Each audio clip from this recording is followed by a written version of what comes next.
एक बार फिर आपका स्वागत है कहानी कुर्सी की में। मैं हूं सौरभ आपके साथ। हमारे साथ चारों मेहमान हैं। राहुल महाजन जी, विजय त्रिवेदी जी, प्रोफेसर संजीत रागी जी और समीर चौगांवकर जी हमारे साथ हैं। कांग्रेस दफ्तर में वंदे मातरम गाए जाने के बीच सोनिया गांधी, खड़गे साहब और राहुल गांधी का नाराज हो जाना, ये विवाद का इशू बना हुआ है। आपने देखा अभी कांग्रेस के नेता खुलकर इसको जस्टिफाई कर रहे हैं कि हाँ, हमारी लीडरशिप को पूरे वंदे मातरम वहां पर गाए जाने पर ऐतराज था। ये सांसद और नेता कह रहे हैं उनके खुलकर, और उन्होंने अपनी नाराजगी व्यक्त की कि केवल 2 ही पैराग्राफ गाने थे जो कि पहले गाए जाते थे। ये इस बार कानून में जरूर बन गया है देश के अंदर। अब जब वंदे मातरम गाया जाएगा तो पूरा गाया जाएगा, सभी 6 पैराग्राफ गाए जाएंगे। लेकिन सोनिया गांधी और खड़गे साहब और राहुल गांधी इस बात पर असहज थे। वो नहीं चाहते थे कि पूरा वंदे मातरम गाया जाए। ये खुद कांग्रेस के सांसद और नेता कह रहे हैं। बीजेपी ने भी इसको वंदे मातरम का अपमान बताया है, माफी की मांग की है कांग्रेस पार्टी से। अब समाजवादी पार्टी के सर्वे सर्वा अखिलेश यादव का भी एक स्टेटमेंट आया वंदे मातरम को लेकर के। उन्होंने कहा कि वंदे मातरम तो गाना चाहिए, लेकिन बंकिम चंद्र चटर्जी वाले जी की जगह अगर AR रहमान का वंदे मातरम गा लें तो कोई एतराज है? सुनिए। हालांकि मुख्यमंत्री जी जानकार कुछ नहीं है। AR रहमान, एक मिनट, AR रहमान का गाना लगाना वंदे मातरम, माँ तुझे सलाम, क्या AR रहमान ने नहीं गाया गाना? यो मुख्यमंत्री बिष्ट जी हैं, इनके संगी साथी, अनरजिस्टर्ड संगी साथी, उन्होंने कभी वंदे मातरम नहीं गाया। आपको पता है? हाँ, इससे कह रहे हो जी, हाँ से कह रहे हैं। ये जी इसलिए कह रहे हैं कि इनको पता है कि अनरजिस्टर्ड संगी साथियों ने वंदे मातरम कभी नहीं गाया, न आजादी से पहले गाया, न आजादी के बाद गाया। तो इन्हें जाकर के अपने अनरजिस्टर्ड संगी साथियों से पूछना चाहिए कि आपने आजादी से पहले वंदे मातरम क्यों नहीं गाया, सुजलाम सुफलाम क्यों नहीं कहा, मातरम क्यों नहीं कहा, सस्य श्यामलाभ क्यों नहीं कहा, माँ तुझे सलाम, वंदे मातरम गाइए। देखिए, मैं नेताओं के लिए नहीं कहना चाहिए, पार्टी के, लेकिन क्लाइंटेल शब्द इस्तेमाल होता है। जो क्लाइंटेल कांग्रेस पार्टी की है वही अखिलेश यादव की है। जो प्रॉब्लम कांग्रेस की है वही अखिलेश यादव की है। अखिलेश यादव उसको तंज में, हंसी मजाक में घुमा करके ले गए बात को। कांग्रेस पार्टी नहीं कर पाई। कांग्रेस पार्टी ने जो किया वो सीधे सीधे सामने सामने ही हो गया सब कुछ, और उसी में एक्सपोज भी हो गया सारा का सारी की सारी बात। अखिलेश यादव कह रहे हैं AR रहमान का वंदे मातरम गा लीजिए ना। AR रहमान मुसलमान भी थे, वंदे मातरम भी कहते थे, गाना गाया बनाया उन्होंने उसमें, लेकिन वंदे मातरम के बाद उन्होंने सारे लिरिक्स अपने लिख दिए थे उसमें। तो उसमें वो प्रॉब्लम नहीं है, उसमें कोई देवी स्तुति नहीं आती है जो बंकिम जी ने लिखी हुई है। तो इसलिए वो कह रहे हैं कि आप AR रहमान वाला गाइए, और फिर वो आप मतलब संघियों पर कह रहे हैं कि अनरजिस्टर्ड संघी, और ये बता दें इन्होंने कब गाया वंदे मातरम। उनको जानकारी दे दूं, एक लाइन की जानकारी है बस, कि संघ का जो भी कार्यक्रम होता है, मैं 51 साल मैं कह सकता हूं कि मैं संघ से मेरा जुड़ाव है, और संघ की शाखा में या संघ की प्रतिदिन की शाखा में तो नहीं, लेकिन संघ का जो भी कार्यक्रम होता है, चाहे वो ब्लॉक लेवल पर हो, चाहे वो शाखा के दिन हो या बाद में हो, यदि वंदे मातरम गाया जाता है तो पूरा गाया जाता है, और हमेशा गाया जाता है। हर कार्यक्रम की शुरुआत वंदे मातरम से होती है और अंत वंदे मातरम से होती है। एक तो अखिलेश जी के लिए ये बात है। दूसरी बात, अखिलेश जी तो सांसद हैं, उनको ये पता होना चाहिए कि जो राष्ट्र गीत है और AR रहमान का गीत, उन दोनों के बीच में मौलिक अंतर उनको पता होना चाहिए। ऐसा नहीं है कि मौलिक अंतर उनको पता नहीं होगा, बिल्कुल उनको पता होगा, वो पढ़े लिखे व्यक्ति हैं। लेकिन वो जानबूझ करके, आपने बोला ना, वो क्लाइंटेल, कांग्रेस पार्टी भी मुसलमानों के लिए करे। और प्रधानमंत्री बोलते थे ना कि कांग्रेस पार्टी जो है वो मुस्लिम लीगी हो गई है। मैं कहता हूं कि राहुल गांधी के बगल में ही एक मुस्लिम खड़े थे और वो अटेंटिव मुद्रा में थे, लेकिन राहुल गांधी, गांधी परिवार और उनके जो बनाए हुए अध्यक्ष मल्लिकार्जुन खड़गे जी, वो सबसे ज्यादा असहज थे। इसका मतलब क्या है? क्या गांधी परिवार अपने आप को मुस्लिम लीग से भी ज्यादा, मुसलमानों से भी ज्यादा अपने आप को मुसलमान साबित करना चाहती है? क्या कांग्रेस पार्टी सिर्फ मुसलमानों के लिए इतने नीचे स्तर पर जाएगी कि आपको वो लग रहा है ना, जिन्ना उनको की ये लग रहा भाषा है, बोलेगी। वो ये कहते हैं कि भाई समाज के एक हिस्से को जिस भी चीज से ऐतराज है उसको जबरदस्ती नहीं थोपा जाना चाहिए। सरकार ने जबरदस्ती की, हम उस जबरदस्ती को नहीं मानते। एक चीज मैं आपको वो बता दूं, कांग्रेसी आपको यही जवाब देंगे। देखिए एक चीज जान लीजिए, मुसलमानों के का विरोध नहीं है वंदे मातरम से, मुसलमानों के एक तबके का विरोध है वंदे मातरम से। ये हमको क्लैरिटी होनी चाहिए। आप ऐसे सैकड़ों हजारों लाखों मुसलमान आपको मिलेंगे जिनको वंदे मातरम गाने से कोई एतराज नहीं है।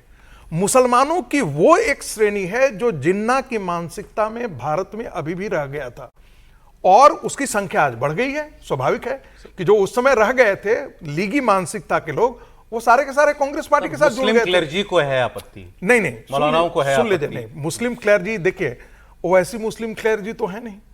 कांग्रेस के जो नेता थे वो तो मुस्लिम है। शकीलुर रहमान बर्क जो है वो तो क्लर्जी नहीं थे। तो मौलाना नहीं, मौलाना तो बाद में आए हैं। ये राजनीतिक विद्वेष, राजनीतिक लोगों ने इसका पहले बार विरोध किया।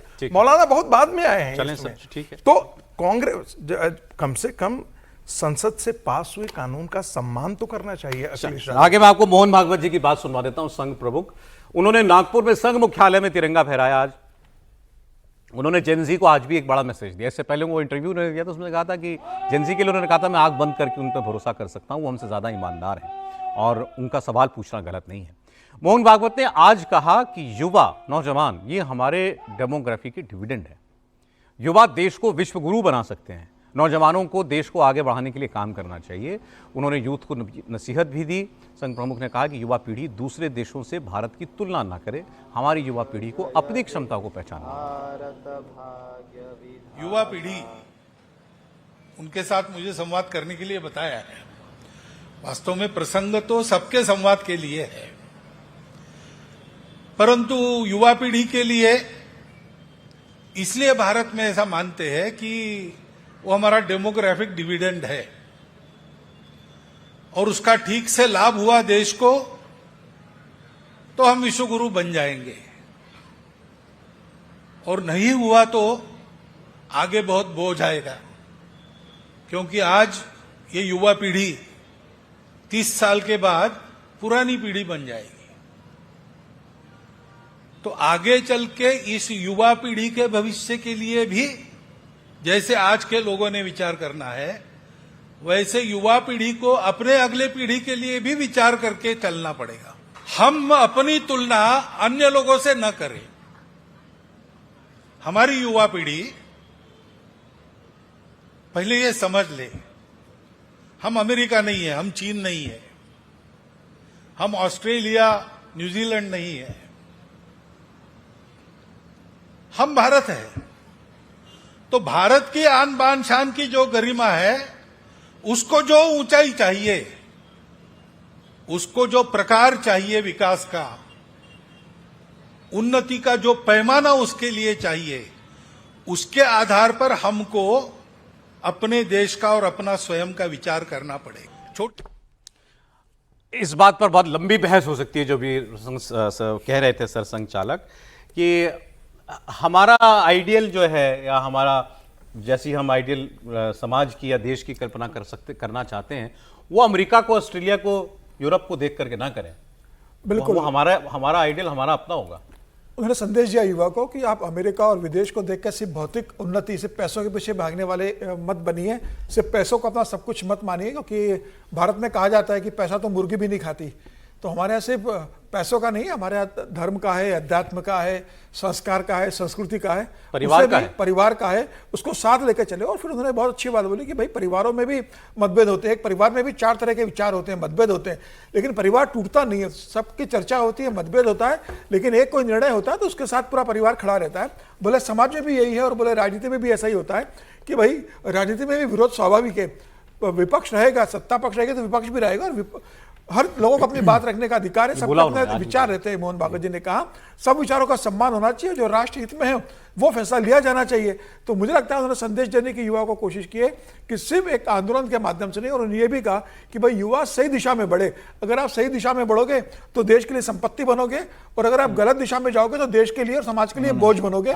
तो उन्होंने बताया कि भाई आपको क्या करना है क्या नहीं करना है, ये आप सोच समझ के निर्णय लीजिए, और उन्होंने तमाम तरह के युवा को संदेश दिया। और मुझे लगता है कि बहुत अच्छे से मोहन भागवत जी ने आज समाज की बात की है, राजनीति की बात की है, लोकतंत्र की बात की है, और युवा को जो कहा है मुझे लगता है सब युवाओं को राजनीति वाली बात बता दूं, आपने काफी बता ही दिया। उन्होंने कहा कि देश के लोकतंत्र के लिए विपक्ष भी जरूरी है, विपक्ष का सवाल पूछना भी जरूरी है। उन्होंने बेसिकली ये कहा कि विपक्ष को जो है विरोध का मतलब अधिकार है, लोगों को भी विरोध का अधिकार है, विरोध होना भी चाहिए, लेकिन इन सारे विरोधों के होते हुए भी इस बात का ध्यान रखना चाहिए कि देश हित में क्या है।